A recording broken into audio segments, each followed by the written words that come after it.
नमस्कार, स्वागत है आपका द न्यूज पर। मैं हूं आपके साथ Shipra Saini. ICC world cup के फाइनल मुकाबले में भारत की हार हुई और विश्व कप का सपना एक बार फिर अधूरा रह गया। ऑस्ट्रेलिया छठी बार विश्व कप जीती, लेकिन इस मैच को लेकर और इस पूरे टूर्नामेंट को लेकर भी अब सियासत हो रही है। जी हां, अहमदाबाद के नरेंद्र मोदी स्टेडियम में ये फाइनल मुकाबला खेला गया, जहां पर देश के प्रधानमंत्री नरेंद्र मोदी भी खिलाड़ियों का हौसला बढ़ाने के लिए पहुंचे थे। हालांकि इस मुकाबले में हार टीम इंडिया की हुई और उसके बाद भी प्रधानमंत्री नरेंद्र मोदी ने खिलाड़ियों का उत्साह बढ़ाया। उन्होंने बाकायदा एक पोस्ट किया जिसमें ये कहा कि उन्हें टीम इंडिया पर गर्व है, जिस तरीके से वो इस पूरे आईसीसी वर्ल्ड कप के टूर्नामेंट में अभी तक खेली है। और वहीं दूसरी तरफ अगर बात की जाए तो कांग्रेस पार्टी से लेकर जो तमाम विपक्षी दलों के नेता हैं, वो लगातार इस मैच में और इस हार को लेकर सियासत कर रहे हैं। दरअसल हम बात कर रहे हैं संजय राउत की, उद्धव ठाकरे की पार्टी के नेता हैं, जिनकी तरफ से इस पूरे मैच को लेकर और जो हार विश्व कप में भारत की हुई है उसको लेकर बयान दिया गया है। उन्होंने ये कहा है कि रोहित शर्मा के नेतृत्व में हमारी टीम ने अच्छा खेला और 10 गेम जीते। हालांकि हम नरेंद्र मोदी स्टेडियम में फाइनल हार गए। कुछ लोग ये कहते हैं कि अगर मैच वानखेड़े में होता तो हम जीत जाते। उन्होंने कहा कि मैं ऐसा कह नहीं सकता क्योंकि मैं क्रिकेट के बारे में ज्यादा नहीं जानता हूं, लेकिन ऐसे कई मैदान हैं जिसमें उन्होंने वानखेड़े का जिक्र किया, जिसमें उन्होंने दिल्ली के फिरोजशाह कोटला मैदान का जिक्र किया कि ये स्टेडियम है जहां पर अभी तक मैच हुए हैं और टीम इंडिया जीती है। तो ऐसे में फाइनल मुकाबला जो है वो वानखेड़े में खेला जाना चाहिए था। इतना ही नहीं, संजय राउत ने प्रधानमंत्री नरेंद्र मोदी पर भी तंज कसा और ये कहा कि बीजेपी पर्दे के पीछे गेम प्लान चला रही थी कि भारतीय टीम जीते तो नरेंद्र मोदी स्टेडियम में खुद पीएम मोदी मौजूद हों। और ये भी उन्होंने कहा कि जिस तरीके से पीएम मोदी और केंद्रीय गृह मंत्री अमित शाह वहां पर पहुंचे थे मैच देखने के लिए, ये साफ है कि ये बीजेपी का बड़ा गेम प्लान था। इतना ही नहीं, संजय राउत ने यह भी सवाल किया कि अगर आप कपिल देव को नहीं बुलाते तो ये क्रिकेट किस तरह से हुआ, ये तो राजनीति हुई। तो कुल मिलाकर क्या कुछ संजय राउत ने टीम इंडिया की हार और साथ ही प्रधानमंत्री नरेंद्र मोदी के स्टेडियम पहुंचने पर कहा है, सुनिए। देखिए, सबके दिल पर उसका असर हुआ है। हम हार गए। हमारी क्रिकेट टीम बहुत ही होनहार और बहुत कामयाब क्रिकेट टीम है। रोहित शर्मा के नेतृत्व में हमने 10 जो मैचेस है बहुत अच्छी तरह से खेले हैं और फाइनल में हम नरेंद्र मोदी स्टेडियम पर हार गए। लोग कहते हैं कि अगर वानखेड़े स्टेडियम में होता तो हम जीत जाते। मालूम नहीं मुझे, मैं क्रिकेट का इतना शौक नहीं रखता हूं, लेकिन जैसे लॉर्ड्स है इंग्लैंड में, जिसे क्रिकेट का सबसे बड़ा एक स्थान कहा जाता है, वैसे वानखेड़े स्टेडियम मुंबई है, क्रिकेट का पंढरी कहा जाता है। जो क्रिकेट के भक्त है उनके लिए वानखेड़े स्टेडियम मुंबई बहुत बड़ी जगह है। दिल्ली है, फिरोजशाह कोटला मैदान में होते हैं मैचेस, लेकिन सरदार वल्लभ भाई पटेल का नाम बदलकर नरेंद्र मोदी स्टेडियम बना दिया। इसलिए बना दिया कि वहां वर्ल्ड कप करना है और वर्ल्ड कप जीतना है, और अगर वर्ल्ड कप जीता तो सिर्फ नरेंद्र मोदी स्टेडियम पर जीता है और मोदी जी वहां थी इसलिए जीता है। यह भारतीय जनता पार्टी का एक बहुत बड़ा पर्दे के पीछे गेम प्लान चल रहा था, लेकिन इस देश का दुर्दैव है, हमारे खिलाड़ी अच्छे खेलने के बावजूद भी हम हार गए। कपिल देव जो भारतीय क्रिकेट के एक शिखर पुरुष है, जिसने पहली बार हमारे देश को विश्व चषक वर्ल्ड कप जीतकर लाया था, उनको भी अहमदाबाद के इस क्रिकेट के सबसे बड़े उत्सव में बुलाया नहीं गया। उसने भी नाराजगी व्यक्त की है। अगर आप कपिल देव को नहीं बुलाते और सभी छुटपुट नेता बीजेपी के एक्टर सबको इनवाइट करते हो और जिसने सबसे पहले वर्ल्ड कप जिताया उसको नहीं बुलाया, उसके टीम को नहीं बुलाया, तो कौन सा क्रिकेट है? ये तो राजनीति है। तो संजय राउत की तरफ से ये कहा गया है कि टीम इंडिया की हार का असर हर एक भारतीय के दिल पर हुआ है और जाहिर तौर पर हार जो टीम इंडिया की हुई है उससे न सिर्फ भारतीय फैंस बल्कि खिलाड़ियों की आंखों में भी आंसू आ गए और ये हार अपने आप में दिल तोड़ने वाली थी। जिस तरीके से भारतीय टीम ने अब तक इस पूरे वर्ल्ड कप में परफॉर्मेंस दिया, लेकिन वहीं पर क्या इस मैच को लेकर सियासत होनी चाहिए? जाहिर तौर पर यह खिलाड़ियों का दिल तोड़ने वाली बात होगी, लेकिन कांग्रेस पार्टी से लेकर तमाम विपक्षी दल अपने राजनीतिक लाभ के लिए ऐसा कर रहे हैं।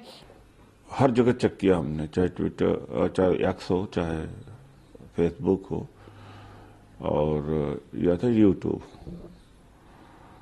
और बहुत सारे लोगों ने कहा है पनौती को नहीं जाना चाहिए, पनौती को नहीं, और कल एक्स पर ट्रेंड भी किया है पनौती पर। खैर, उसके बाद जिस तरह से पूरा माहौल को राजनीतिक बना दिया था, इधर हवन, उधर पर्चा निकलना, इधर यज्ञ करना, उधर प्राइम मिनिस्टर को जाना, और दुर्भाग्य है कि भारत जी हार गया। खेला बहुत अच्छा, मेरी शुभकामनाएं, लेकिन मोदी जी अगर जीत गया होता, भारत जीतता, तो सारा जो मीडिया है खास तौर से वो ये जरूर कहती मोदी जी गए, उत्साहवर्धन का काम हो गया। मोदी जी मुस्कुरा दिए थे, उनका मनोबल खिलाड़ियों का बढ़ गया। मोदी जी ने उनको शाबाशी दी। तो ज्यादातर तो क्रेडिट मोदी जी को जाती, क्रिकेट टीम को न जाता, और ये हुआ है पहले। तो ये पूरा जिस तरह से खेल की स्पिरिट है, खेल की स्पिरिट न होने के, न होकर के, बल्कि एक मिक्स्ड हो गया। इसके राजनीति भी उसमें हुई, धर्म भी घुस गया, राजनीति भी घुस गई, और जो शिष्टाचार भी घुस गया। जिस तरह से कल प्राइम मिनिस्टर को जो ट्रॉफी देने के बाद फोटो खिंचाने का जो दृश्य देखा है वो शर्मसार करता है। और साथ ही आपको मैं ये भी बता दूं कि जो कांग्रेस पार्टी के नेता हैं जयराम रमेश, उनकी तरफ से भी बाकायदा पोस्ट किया गया है और जयराम रमेश ने ये लिखा है कि पीएम को अहमदाबाद के उस स्टेडियम में रहने का वक्त मिला जिसका नाम उन्होंने अपने ऊपर रखा था। कल से वो राजस्थान और तेलंगाना में कांग्रेस को गाली देने और बदनाम करने के लिए वापस आ जाएंगे। फिर भी उन्होंने मणिपुर का दौरा करना उचित नहीं समझा, जो अभी भी तनावपूर्ण और पीड़ित है। उनकी प्राथमिकताएं स्पष्ट हैं, यानी कांग्रेस पार्टी सीधे तौर पर नहीं लेकिन घुमा फिराकर इन बातों का जिक्र कर रही है कि नरेंद्र मोदी अगर मैच देखने के लिए पहुंचे थे तो वो वहां पर क्रेडिट लेने के लिए पहुंचे थे कि टीम इंडिया जीते और वो इसका क्रेडिट लें। लेकिन अहमदाबाद या गुजरात की बात की जाए तो गुजरात वो राज्य है जहां से प्रधानमंत्री लगभग 3 बार जो है मुख्यमंत्री रहे हैं और मुख्यमंत्री के तौर पर उन्होंने गुजरात का जो विकास किया है, जिस तरीके से वहां पर बीजेपी की एक लहर जो बीजेपी के पक्ष में देखने को हमेशा हर चुनाव में मिलती है, उसको लेकर भी विपक्ष की ये जाहिर तौर पर बौखलाहट है जो लगातार सामने आ रही है।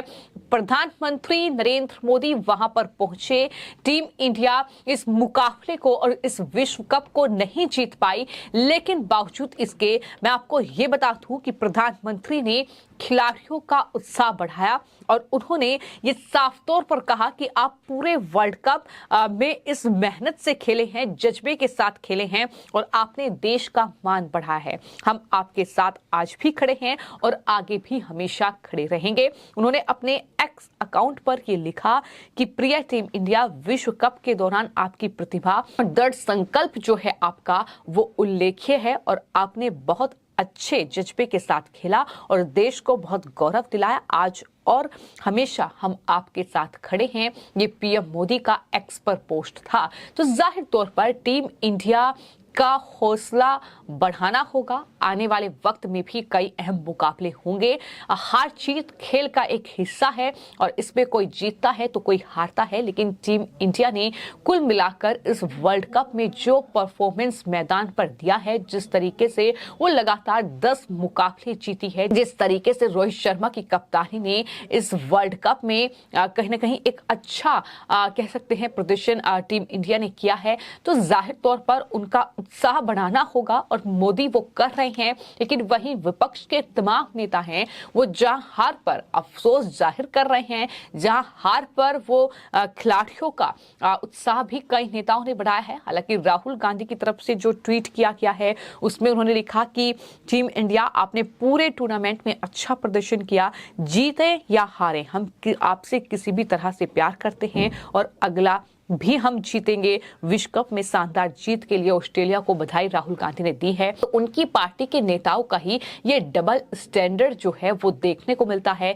जहां राहुल गांधी टीम इंडिया का उत्साह बढ़ा रहे हैं अपने पोस्ट में, तो वहीं जयराम रमेश मणिपुर की याद दिला रहे हैं और कहीं ना कहीं इस पूरे मामले को लेकर सियासत उनकी तरफ से की जा रही है। लेकिन कुल मिलाकर अगर बात की जाए तो कहीं ना कहीं विपक्षी गठबंधन में शामिल ही कुछ ऐसे नेता हैं जो कहीं ना कहीं इस बात पर सवाल उठा रहे हैं कि नरेंद्र मोदी स्टेडियम में ये मुकाबला क्यों रखा गया, प्रधानमंत्री इस मुकाबले को देखने के लिए क्यों गए। लेकिन ये शायद वो भूल रहे हैं कि खेल में हार जीत होती है, एक टीम जीतती है तो एक हारती है। तो ऐसे में जरूरी है कि खिलाड़ियों का उत्साह बढ़ाया जाए, उनका मनोबल ना टूटे और इस तरीके से ये हार न सिर्फ टीम इंडिया की हार है, ये विश्व कप का जो सपना था वो न सिर्फ टीम इंडिया का टूटा है बल्कि पूरे जो करोड़ों भारतीय हैं उनका सपना टूटा है। तो जाहिर तौर पर खिलाड़ियों का उत्साह बढ़ाना बनता है और पीएम मोदी वो कर रहे हैं, लेकिन उसी में कई विपक्षी नेताओं को तकलीफ हो रही है। फिलहाल आपकी इस पूरे मामले को लेकर क्या राय है, हमें कमेंट बॉक्स में जरूर लिखें।